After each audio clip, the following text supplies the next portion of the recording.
Hi there, Will here, and today I'd like to talk to you about this. It's a pretty special film called Kodak Panatomic-X.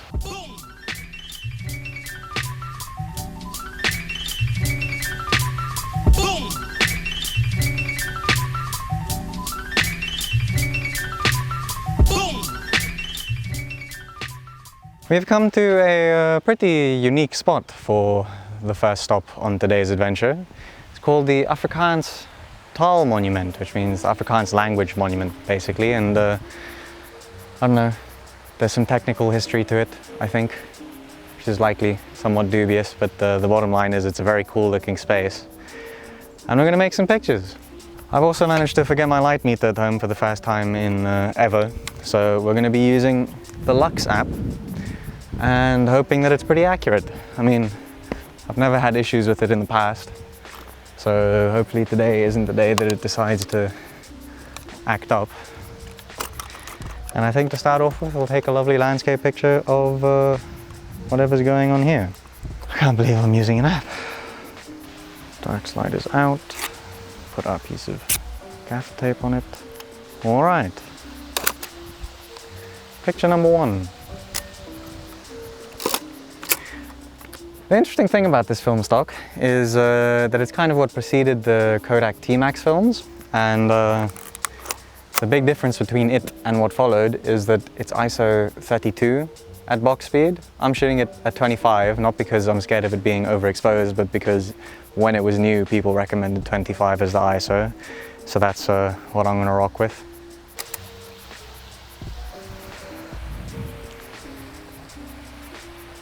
Boing, boing, boing.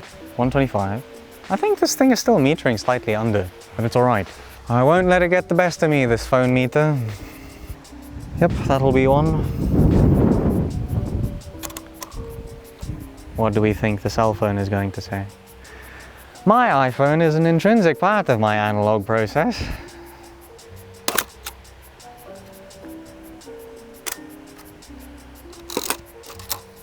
Okay, that's 3 pictures here. They stopped making this stuff in 1987, if you ask the internet, but this box says 1990 on it, so latest 1990, I guess. And there was quite a fanfare when they stopped making it, because it was a lot of people's favorite films, which seems to be a regular occurrence when they discontinue films. And the reason it was a favorite was because it is very sharp, has very minimal grain, and it actually looks in my opinion, quite cinematic, you know? It's got like that specific level of contrast that a lot of cinema films tend to have. I'm hoping I end up getting that out of this and not just an expired mess. But the other thing that is so unique and interesting about it is the fact that it's known to last quite well. So hopefully the fact that this is 30 years old isn't going to have a gigantically negative impact on the pictures.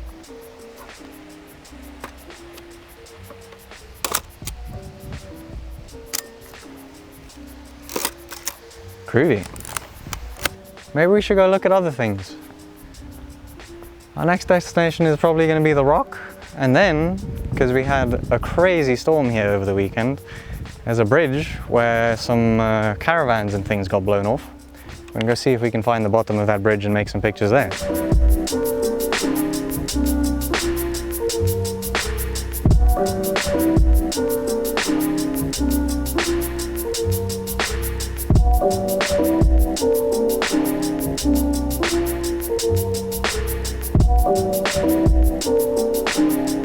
The second place we've come for our Panatomic mission is a spot called Paarl Rock, aptly named because the town of Paarl is just down there, and this is a very big rock. It's actually pretty scary once you get up there.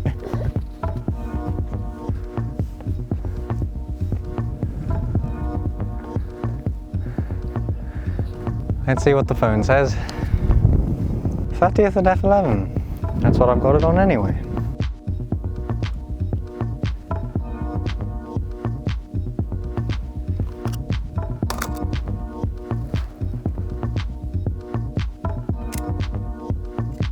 I think that was it.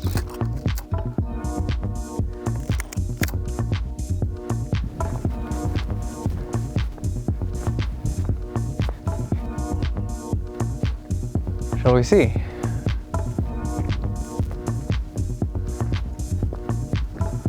Those stairs are very cool, actually.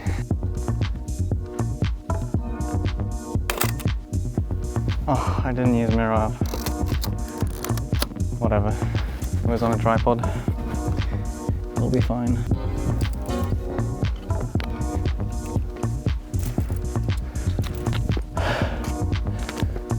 I feel like I just climbed Everest.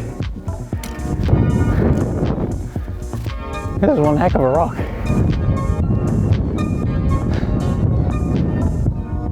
Well, now what the f? A little bit of a breeze up here.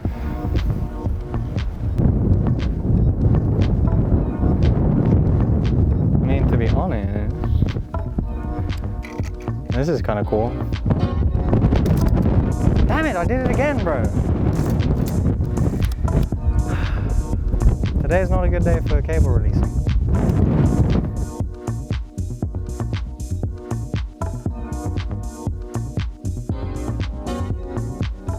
Kodak Panatomic-X. It's got a ring to it. Kodak Panatomic-X.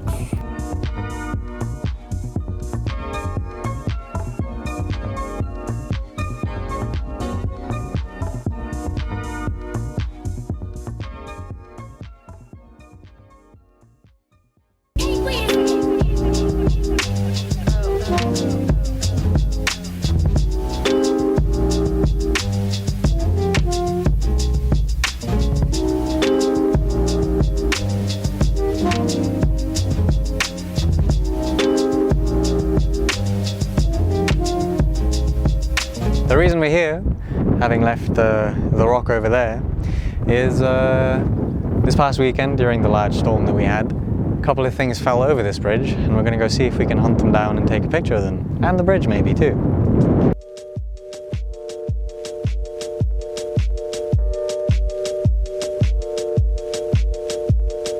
Right, herons, bridge.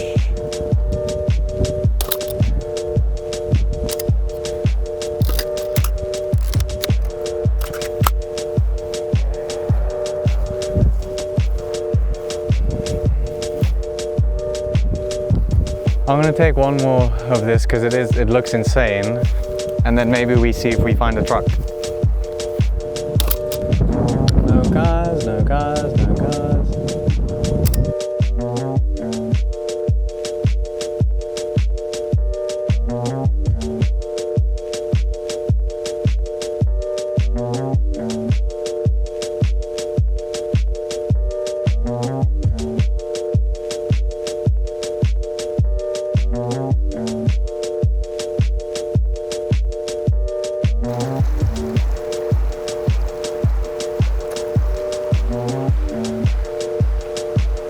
Where's the truck?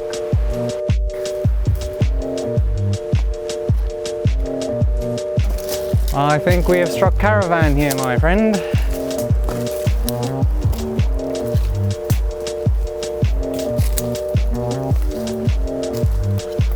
Holy hell.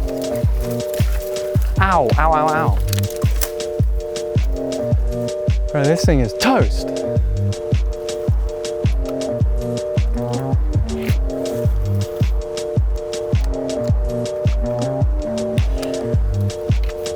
So the reason we've ended up out here is because, as I've mentioned likely a couple of times over the weekend, there was a huge storm and there were videos of trucks and caravans being blown off this bridge. And we've just come and found one of these caravans. So I reckon this is a pretty good place to end the roll of Panatomic-X.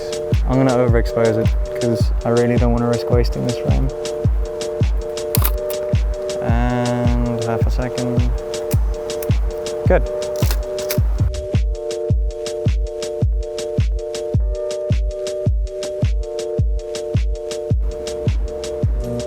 This thing got blown away from that bridge.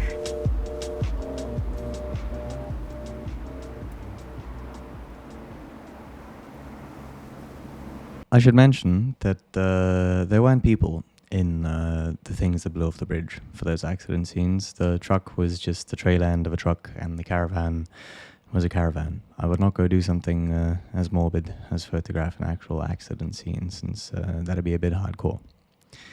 Anyway, to talk about the film, I'm kind of distressed because this is probably the nicest black and white film I've shot in recent memory. I mean, I mainly shoot HP5, and HP5 is cool and all, but this stuff has really interesting characteristics, and it developed as if it was new. Like, I've developed rolls of black and white film that were new, that didn't look as good as this stuff did. I developed it in ID11 for 7 minutes with agitation every 30 seconds, I think, which is on the higher end of agitation, I think, for a film this low sensitivity, especially if one wanted to get the minimal grain out of it. But there wasn't really a development chart for it online that worked with ID11, so I kind of just winged it, and thankfully it worked out pretty well.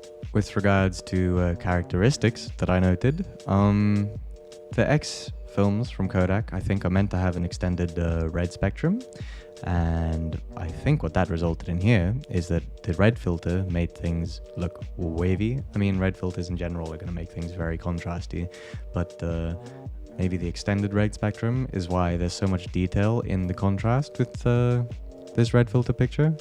To be honest, I'm kind of sad I didn't shoot everything with that red filter on, because it definitely just has a better look.